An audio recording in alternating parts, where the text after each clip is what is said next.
అన్నయ్య వచ్చినాడు ఎలుగుల ఎన్నెలు తెచ్చినాడు. వచ్చావా?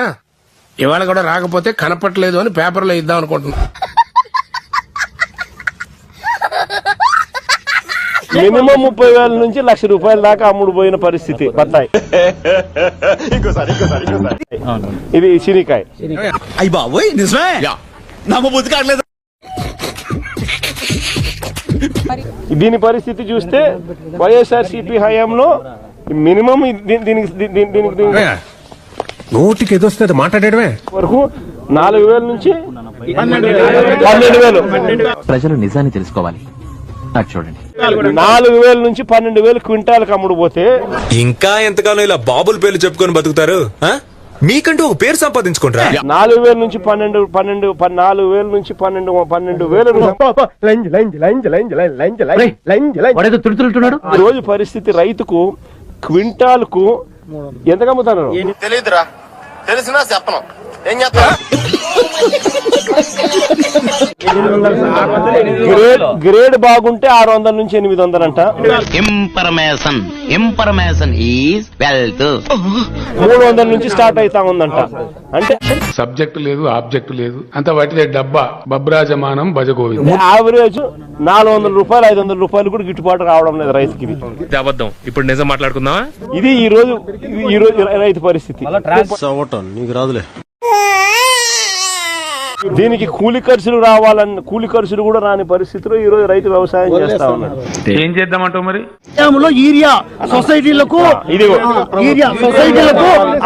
ఎక్కడ చూసినా ఇచ్చినాం. కనీసం రెస్పెక్ట్ లేదు ప్రెస్ అంటే. వైఎస్ఆర్సీపీ హయాంలో ఎటువంటి బ్లాక్ లో అమ్మే పరిస్థితి అసలు ఏ రోజు ఎప్పుడు జరగల. అన్నా ఇది మరి ఓవర్ యాక్టింగ్ చేస్తున్నాడు. ఊహకు కూడా అందల. మాకు తెలియదు సార్, మీరు దేశ ముద్ర కాబట్టి చెప్పండి. మీరు ఆర్బీకే వ్యవస్థ ద్వారా ప్రతి రైతుకు కూడా తన గ్రామంలోనే సప్లై జరిగే కార్యక్రమం జరిగేది. చూడండి అక్కడ ఏముందో. ఇవే తగ్గించుకుంటే మంచిది. కమిషన్ అనేది ఎక్కడా తీసుకునే పరిస్థితి ఉండదు. బ్లాక్ లో అమ్మే పరిస్థితి అనేది ఎక్కడా ఉండదు. ఏంటి బాబా అన్న ఇంకోసారి ఈ రోజు ఏదైనా గానీ బ్లాక్ లో అమ్మడము, కమిషన్ తీసుకోవడము. ఈ రోజు సొసైటీలో ఉన్న ప్రాబ్లమ్స్ గురించి ఆలోచిస్తుంటే నాకు గూస్ పింపుల్స్ వస్తున్నాయి సార్. యూరియా రేట్ కన్నా కూడా ₹200 బ్లాక్ లో అమ్ముకునే పరిస్థితి. ఏం పీకారు? ఏం పీకేవు అంటున్నారు చెప్పండి. అది కూడా రకరకాల ఇంకోటి ₹200 ఎక్కువ అన్నది ఎక్కువ తీసుకోలేకపోతే ఈ మందు తీసుకుంటే యూరియా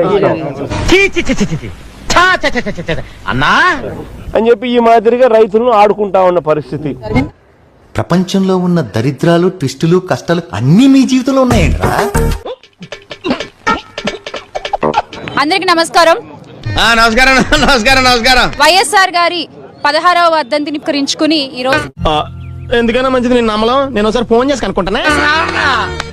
నాకు జన్మనిచ్చిన తండ్రి ధర్మరూపు రంగాజల మొత్తం లాగేశారు కదా, ఏమీ లేదు అక్కడ. కుత్బుల్లాపూర్ మాదేపూర్ చౌరస్తాలోని కొత్త వైఎస్ఆర్ గారి విగ్రహావిష్కరణకి పూనుకున్నారు రామచంద్రారెడ్డి గారు. సార్ మీరు కామెడీ చేయకండి సార్, సీరియస్ గా మాట్లాడుతున్నారు. ముందుగా వారికి నా అభినందనలు తెలియజేసుకుంటున్నాను. ఎందుకంటే ఎందుకు వైఎస్ఆర్ గారు అనేది ఒక మేరునగ శిఖరం. ఆయన వీడు నాకంటే వరుసగా ఉన్నాడేంట్రా. ఆయన కీర్తి అజరామరం.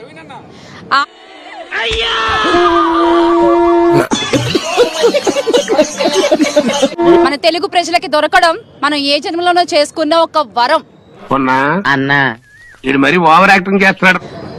వైఎస్ఆర్ గారి స్థానం ప్రజల గుండెల్లో ఎప్పటికీ సుస్థిరం.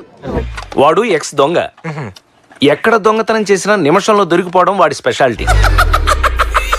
ఆయన ఆశయాలు మనందరి భుజస్కంధాలపై పదిలంగా ఉంటూ మనం అబ్దుల్ కలాం కలలు కనమన్నాడు, కథలు మింగమనలే. వాటిని ముందుకు తీసుకెళ్లాల్సిన బాధ్యత మనందరం తీసుకుందాము.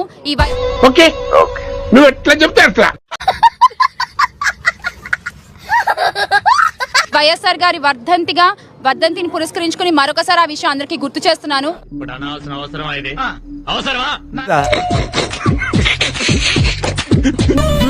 నచ్చినట్టయితే లైక్ చేయండి, షేర్ చేయండి, సబ్స్క్రైబ్ చేయండి. సబ్స్క్రైబ్ కాదు, సబ్స్క్రైబ్ చేయండి, ఏదో చేయండి.